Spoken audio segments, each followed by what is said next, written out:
ಹಂಬಲಿಸಿದೆ ಕಾದದ ಕಡಲಿಗೆ ಹಂಬಲಿಸಿದೆ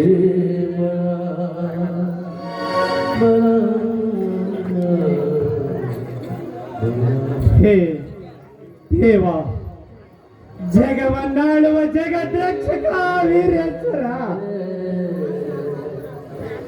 ನಾನ್ಯಾವ ಅಪರಾಧ ಮಾಡಿದನೆಂದು ನನಗೆ ಶಿಕ್ಷೆ ತಂದೆ.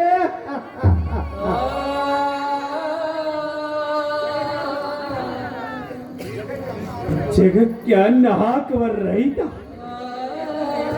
ಈ ರೈತನ ಮನೆತನವೇ ಇದೆ ಎಂದು ಬೆರಳು ಮಾಡಿ ತೋರಿಸುವ ನನ್ನ ಮನೆ ಒಂದು ಸೂಳೆಗಾಗಿ ಒಡೆದು ಹೋಯಿತೆ.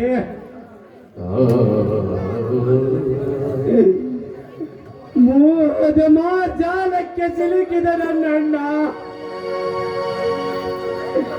ರಕ್ತ ಸಂಬಂಧವನ್ನೇ ಮರೆತು ಹೋದರೆ, ಸಾಗಿದ ಬರಿಗಮ ಮಗಮಗಳೇ ರಕ್ತ ಸಂಬಂಧವನ್ನು ಮರೆತು ಮಾಯದ ಮಸುರಿಗೆ ಬೆರೆತೋದಲೇ.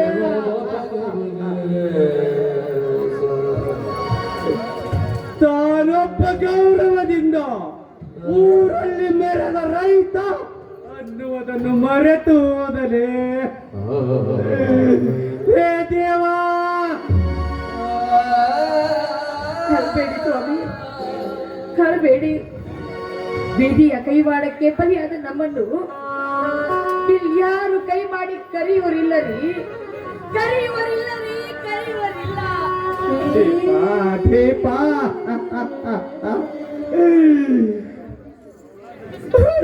ಏನು ಮಾಡಲಿ ದೀಪ?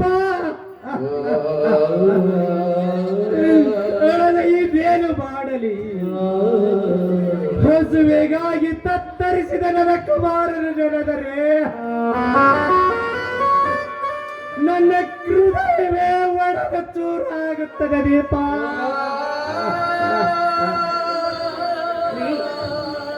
ದೈವ ಯೋಗವನ್ನು ಗೆದ್ದವರು ಯಾರಿದ್ದಾರೆ ರೀ? ನಳದಮಂಟಿಯ ಚರಿತ್ರೆ ನಮ್ಮದಿಗಿರುವಾಗ